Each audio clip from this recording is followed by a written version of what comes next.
The site of Göbekli Tepe is a series of circular enclosures, but then in the center of each enclosure you have two particularly big T-shaped pillars of limestone, sort of facing each other. They built it before cities, before farming, before history had even begun.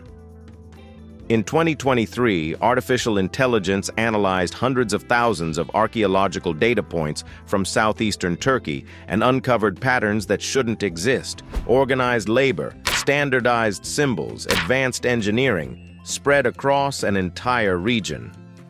How could hunter-gatherers, with no metal and no agriculture, coordinate something so complex? What were they building that required this level of precision? At the center stood Gobekli Tepe, constructed around 9,600 BCE. Göbekli Tepe, a site so old that it predates agriculture, pottery, and The stone structures were built between 9,600 and 8,200 BCE, making Göbekli Tepe the oldest known monumental site in the world. They sustained it for 15 centuries. Then they did the unthinkable. They buried it completely, not destroyed, not abandoned. Buried.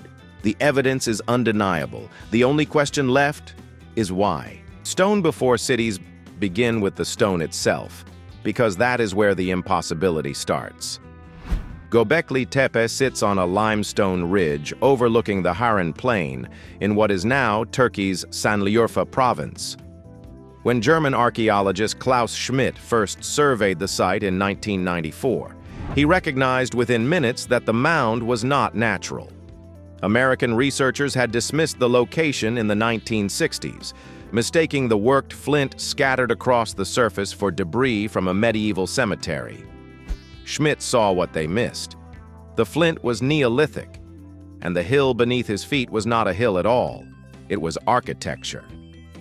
Over the next 2 decades, Schmidt and his team from the German Archaeological Institute unearthed a series of circular and oval enclosures containing massive T-shaped limestone pillars. One of the largest T-shaped pillars, which would have stood up between 22 and 24 feet tall. Some standing over 5 meters tall and weighing between 10 and 15 tons. The pillars are not rough-hewn.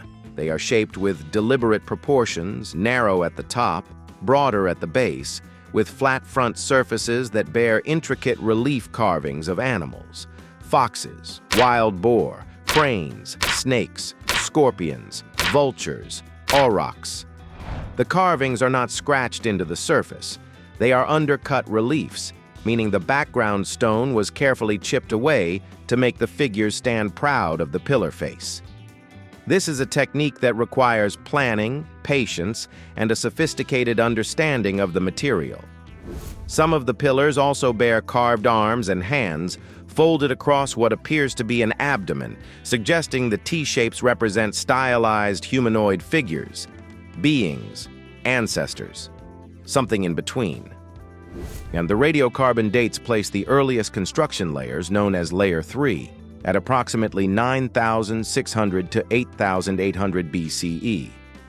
That is the pre-pottery Neolithic A period. To put this in perspective, when these pillars were being erected, the woolly mammoth had not yet gone extinct. The Sahara was still green. Britain was physically connected to mainland Europe. There was no riding anywhere on Earth. No wheel, no sail, no domesticated grain. Stonehenge, which most people consider ancient, was built around 3000 BCE. The Great Pyramid of Giza dates to roughly 2560 BCE. Göbekli Tepe predates both by such a vast margin that more time separates it from Stonehenge than separates Stonehenge from us. The quarrying alone raises profound questions. A geologist Dietrich and colleagues have studied the limestone bedrock from which the pillars were extracted and proposed that builders may have used thermal shock techniques, lighting fires along natural fracture lines and then rapidly cooling the stone with water to induce controlled cracking. Others, including excavation team members, favor the simpler explanation of hammerstone percussion. Big hammerstone, small piece of flint. I mean, the hammerstone's about the size of the piece of flint. using harder stone tools to pound channels around each pillar until it could be levered free. Both methods are plausible. Neither is trivial. Moving a 15-ton shaped pillar even a few hundred meters across uneven terrain without draft animals or wheels implies coordinated human labor on a scale that most models of pre-pottery Neolithic society do not accommodate. The mainstream interpretation, articulated by Schmidt and refined by his successors, is that Gobekli Tepe was a ritual center, not a settlement but a gathering place. Hunter-gatherer bands from across the region would converge here seasonally, perhaps for feasting, for ceremony, for negotiating alliances or exchanging symbolic knowledge. The monumental construction was the social glue that held these dispersed groups together. This interpretation is elegant. It is also, in Schmidt's own words, a revolution, because it inverts the traditional model. Here, the temple came before the city. Belief preceded agriculture. The desire to gather and to worship drove the organizational complexity that eventually made farming possible, not the other way around. But there is a detail that rarely makes it into the popular accounts, and it is the one that unsettles archaeologists most. The oldest enclosures are the most sophisticated. Layer 3, the deepest and earliest level, contains the largest pillars, the most elaborate carvings, the most precise construction. As you move upward in time to Layer 2, the pillars get smaller. The carvings become less refined. The enclosures shrink. The skill appears fully formed in the earliest phase and then degrades. In almost every other known case of monumental architecture, the opposite is true. Civilizations learn, they iterate, they improve. At Gobekli Tepe, the trajectory runs in reverse. Something was being lost. Anatolia's first culture. For years, Gobekli Tepe was treated as a singular anomaly, an isolated flash of brilliance in an otherwise unstructured Neolithic landscape. That interpretation collapsed in 2021. The Turkish Ministry of Culture and Tourism, in partnership with multiple research institutions, launched the Tash Tepellar project, which translates simply as Stone Hills. The initiative was designed to systematically survey, excavate, and connect a series of pre-pottery Neolithic sites across the Sanliurfa and Mardin provinces of southeastern Turkey. What they found was not one temple, it was 12. Karahan Tepe. Welcome to Karahan Tepe. This place is where many scientists believe humans created the first villages ever. Roughly 35 kilometers southeast of Gobekli Tepe, had been known since the late 1990s, but only received full-scale excavation beginning in 2019. It yielded T-shaped pillars similar to those at Gobekli Tepe, but with its own distinct character. One chamber, carved directly into the bedrock, contains a series of pillars shaped like elongated human phalluses. Another features a carved human head emerging from a wall, in its expression blank, its eyes hollow, staring across a room of stone columns that resemble a gathering of silent figures. The effect is visceral and deeply intentional. Then came Sabers, where a narrative relief scene was discovered in 2022, depicting a human figure grasping a serpent in one hand while flanked by leopards. This is not abstract symbolism. It is storytelling, and it dates to approximately the same period as Gobekli Tepe's earliest layers. Harbetsuvan Tepe, Sefer Tepe, Ayanlar Höyük, Kurt Tepe, Gürcanlı Tepe, Taşlı Tepe, and others followed. Each site sharing recognizable elements of the same symbolic vocabulary, but each with local variations. The same T-shaped pillar concept, but rendered differently. The same animal motifs, foxes, snakes, cranes, but combined in site-specific arrangements. And this is where the computational analysis becomes critical. When researchers applied AI-driven pattern recognition to the symbolic repertoire across all 12 sites, they detected something remarkable. The symbols were not randomly distributed. Certain motifs co-occurred with statistical regularity. Foxes appeared alongside certain geometric marks. Cranes clustered near specific pillar positions. Some combinations appeared at multiple sites, while others were unique to individual enclosures. The implication is that each enclosure may have been associated with a specific social group, a clan or kinship network identified by a totemic animal. The enclosures were not generic temples. They were identity spaces, and the rules governing which symbols could appear together suggest a shared grammar, a regional symbolic communication system that regulated social relationships across 150 kilometers of terrain. This is not writing. No one is claiming it is, but it is structured symbolic communication with rules of combination, and that is something archaeologists did not expect to find anywhere on Earth before about 4000 BCE. The coordination this implies is staggering. These were not isolated bands stumbling upon the same ideas independently. There was a regional cultural system operating across southeastern Anatolia in the 10th millennium BCE, with shared architectural traditions, standardized symbolic practices, and the organizational capacity to quarry, transport, and erect multi-ton stone monuments at multiple locations simultaneously. Gobekli Tepe was not an anomaly. It was the capital. Or perhaps more accurately, a cathedral, the most elaborate expression of a phenomenon that stretched across an entire landscape. The cult of the skull. Among the most arresting discoveries at Gobekli Tepe are the skulls. In 2017, Julia Gresky and colleagues from the German Archaeological Institute published an analysis of 3 cranial fragments recovered from the site. Each had been deliberately modified after death. Deep grooves had been carved into the bone using flint tools, running from the forehead toward the back of the skull in roughly parallel lines. One fragment had a small hole drilled through it, consistent with suspension, as though the skull had been hung from a cord or displayed on a post. These were not injuries. They were not the result of violence or trepanation.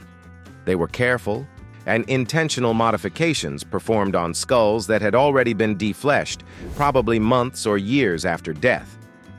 The bones show no signs of fresh breakage. The tool marks are controlled and deliberate. This practice, now termed cranial modification or skull cult activity, was not unique to Gobekli Tepe. Skull removal and secondary treatment is documented across the pre-pottery Neolithic of the Levant and Upper Mesopotamia. At sites like Jericho and Ain Ghazal, skulls were plastered and painted, sometimes given shell eyes, and kept in domestic contexts for what appears to be generations. But Gobekli Tepe's modification pattern, the grooves and suspension holes, is distinctive and specific to the Tash Tepellar region.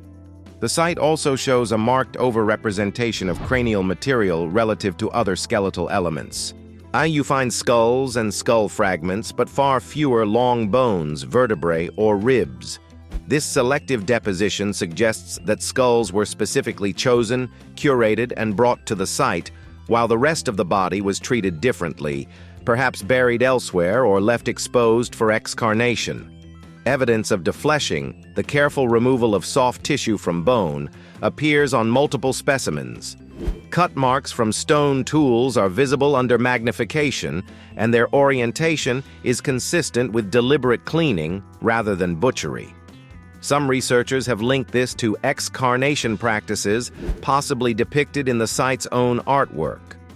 One of the most famous carvings at Gobekli Tepe, on a pillar in enclosure D, shows a vulture with what appears to be a round object near its wing. Some interpret this as a headless human body and a skull being carried by the bird, a symbolic representation of the soul's journey after death. This interpretation is debated. Not all archaeologists accept the excarnation reading, and some caution against projecting narrative meaning onto Neolithic art. But the physical evidence of skull modification is not in dispute. These people had a systematic relationship with the dead that involved separating the head from the body, cleaning it, carving it, and keeping it in circulation among the living. The seasonal burial patterns add another layer. Analysis of the fill material used to eventually bury the enclosures suggests that deposition occurred in episodic events, possibly tied to seasonal gatherings. Faunal remains in the fill include large quantities of gazelle and aurochs bone, consistent with feasting events. The picture that emerges is one of periodic congregation, ritual activity involving the dead, communal feasting, and perhaps the renewal or rededication of the sacred spaces. What we are looking at is not a civilization bound together by kings, by armies, by taxation, or by written law. This was a civilization bound together by the dead, by shared mortality, by the bones of those who came before, carried from site to site, displayed and venerated, carved and suspended, kept present among the living as a constant reminder of continuity. It is, in its own way, profoundly human and profoundly unsettling. The civilization that shrunk here is the part that contradicts everything we think we know about how civilizations work. In Egypt, the earliest mastaba tombs are crude brick structures. Over centuries, they evolve into step pyramids, then smooth-sided pyramids, then the engineering marvel of Giza. In Mesopotamia, simple mud brick shrines grow into the towering ziggurats of Ur and Babylon. In every well-documented case of monumental architecture, the trajectory is upward. Societies learn, knowledge accumulates, techniques improve. Gobekli Tepe runs backward.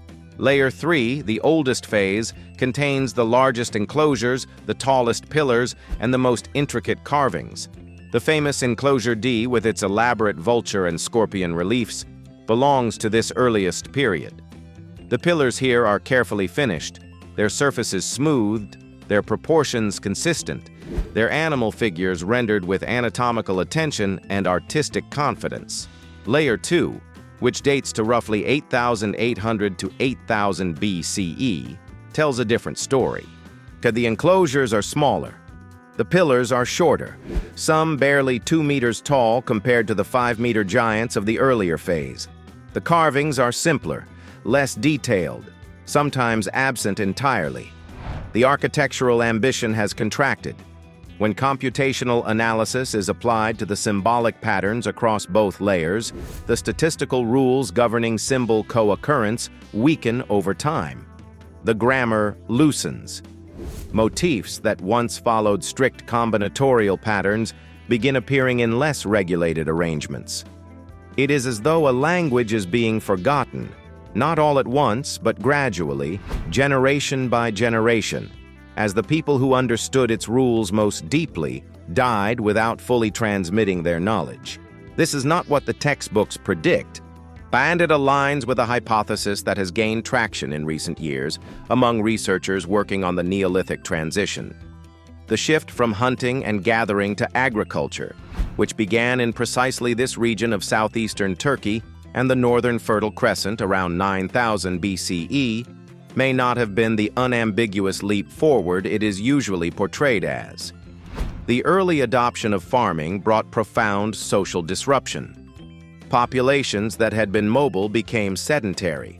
Social structures that had been fluid and egalitarian became stratified. Diets narrowed.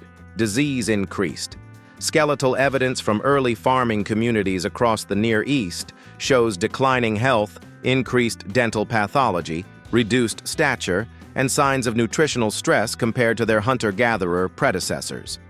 The hypothesis, advanced by researchers including Ian Hodder and others working in the broader Anatolian Neolithic context, is that the monumental tradition of Göbekli Tepe and the Tash Tepellar network was a product of the hunter-gatherer world, sustained by its social structures, its seasonal mobility, its particular forms of knowledge transmission. When agriculture arrived, those structures changed.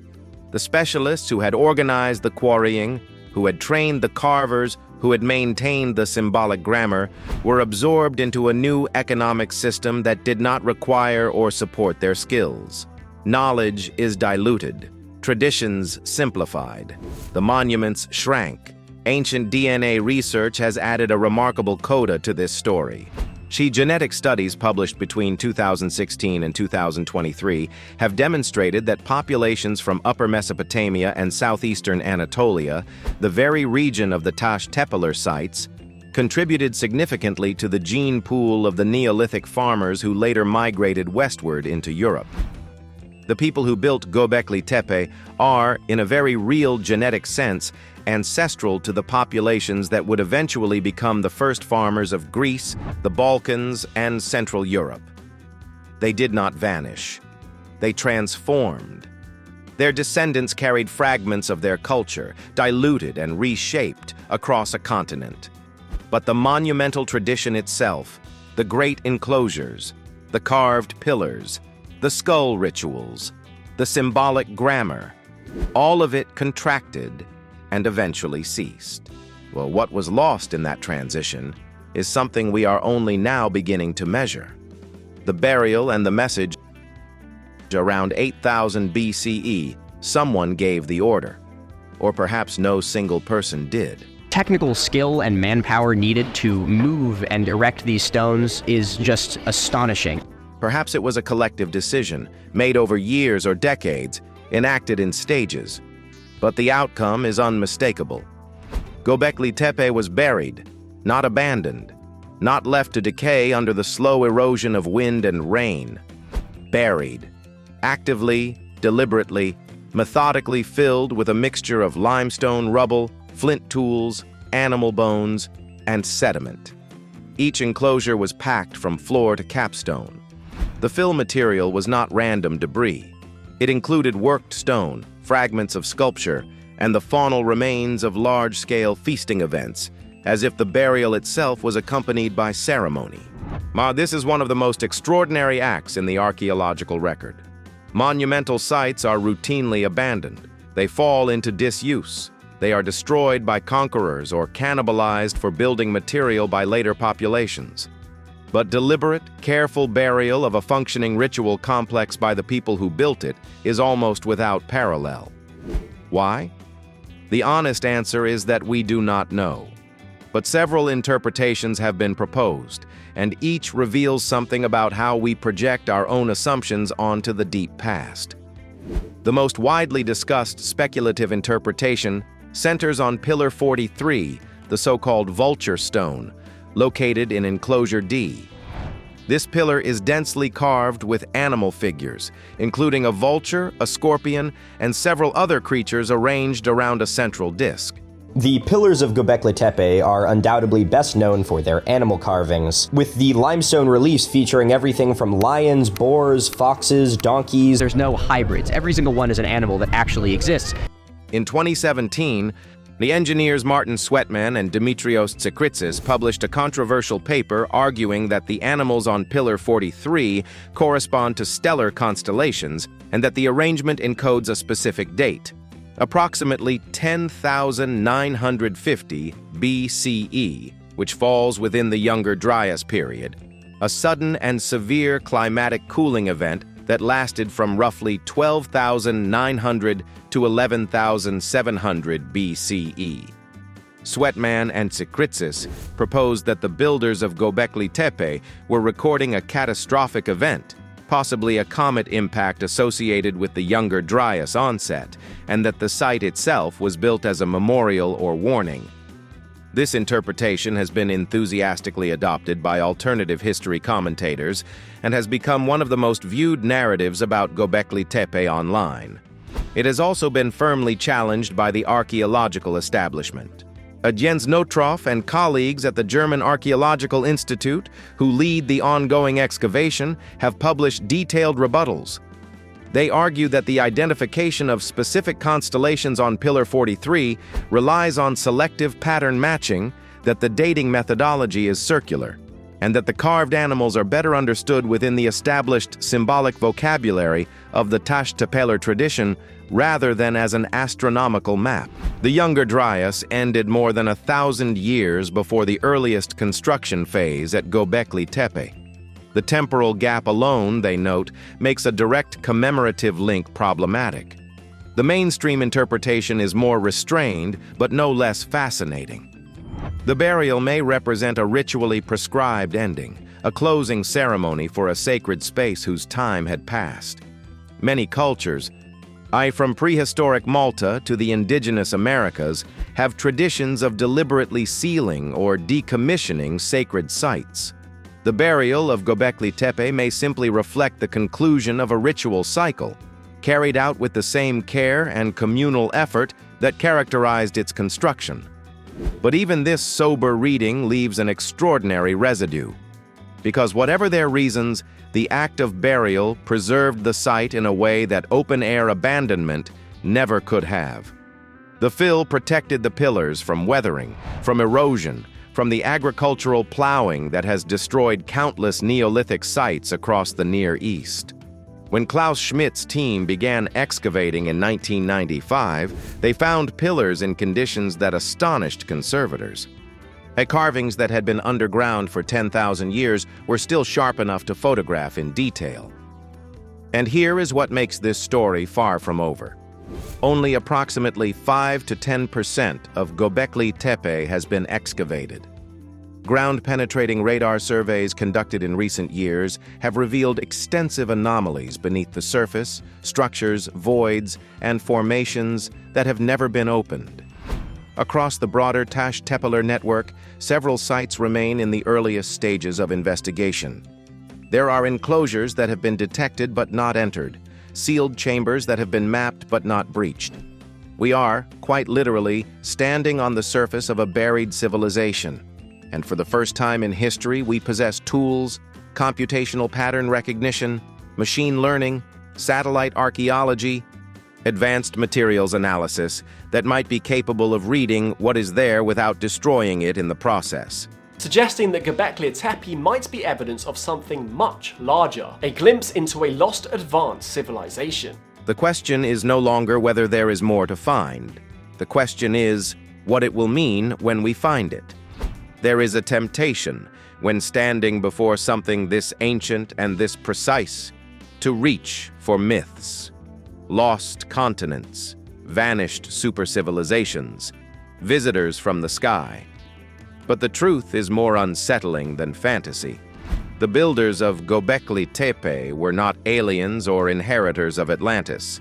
They were human, anatomically identical to us, armed with stone, bone, fire, and memory.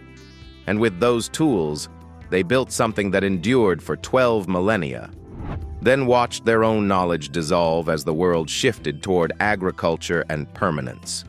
Now, for the first time in history, our technology, satellites, and machine learning, genomic science can see what they buried and begin to decode the symbolic grammar they left behind. Nearly 90% of the site still lies underground. Sealed chambers remain unopened. The story is not finished. It is barely translated. If a civilization capable of building monuments like this could forget how it was done, what does that say about us? About the fragility of our own systems, our own knowledge, our own permanence? They sealed their world beneath the earth as if they knew someone would return.